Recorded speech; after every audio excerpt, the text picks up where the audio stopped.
పంపించినటువంటి నాగబుద్ధుల అబ్రహామయ్య గారు, శారాక గారు, వారి కుమారుడు శ్రీధర్ పంపించినటువంటి ఈ క్రిస్మస్ సందర్భంగా మరి కేక్ పంపించడం జరిగింది. వారు రాలేము అని మన బిడ్డలు రాజయ్య గారు తెలియవచ్చారు.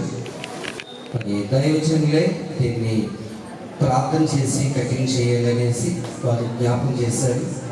కనుక ఈ కార్యక్రమంలో మనం ముందుకు వెళ్ళి దేవుని యొక్క ఆశీర్వాదాలు దేవుని మనం పొందుకుందాం.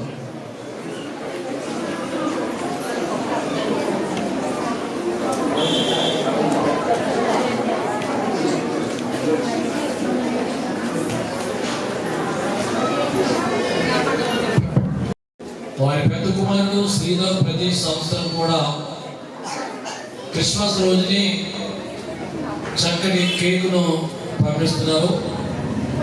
వారి కుటుంబంలో కొంచెం బాగుండగా వారు ఎవరు రాలేదని తెలిసింది.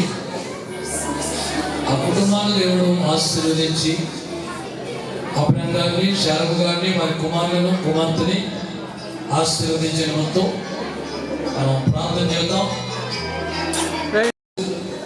మా ప్రియులు నాగబుద్ధుల అబ్రహం గారు, శారద గారు, వారి కుమారుడు శ్రీధర్ ఇదిగో ప్రతి సంవత్సరం పంపిస్తున్నట్లు ఈ సంవత్సరం చక్కటి కేకు నీ సన్నిధికి వారు పంపించారు. ఎందుకు రాలేదో మాకు తెలియదు. వారి కుటుంబంలో పరిస్థితులు వారు పోలేదని తెలిసింది. ఏమైనా సాధన ఉంటే కుటుంబాన్ని బలపరచు, ఆ సాధన నుంచి వారిని విడిపించి ఇదిగో తండ్రి నీ నామంలో ఈ క్రిస్మస్ రోజు ఈ చక్కటి కేక్ కట్ చేస్తూ ఉండగా మీరు ఆ కుటుంబాన్ని ఆశీర్వదించి మరి ఈ కార్యక్రమంలో ఉన్న బిడ్డలందరినీ దీవించు, ఏకీవించిన వారందరినీ దీవించు. ఇప్పుడు జరిగే కార్యక్రమం అద్భుతంగా కర్మగా జరిగించి సహాయం దయచేయండి.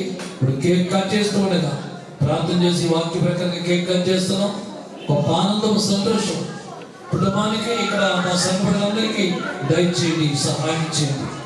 ఏది మహిమ ఘనత ప్రభావం మీరు పొందుకోనండి. ఈ కేకు ఆనందానికి, సంతోషానికి సాదృశ్యంగా ఉంది.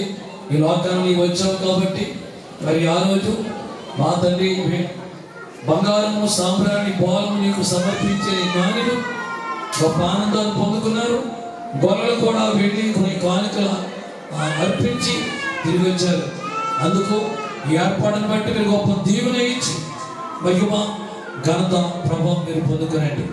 యేసు పరిశుద్ధ నామములో ప్రార్థించి వేడుకొనిచ్చిన మా పరమ తండ్రి, ఆమేన్.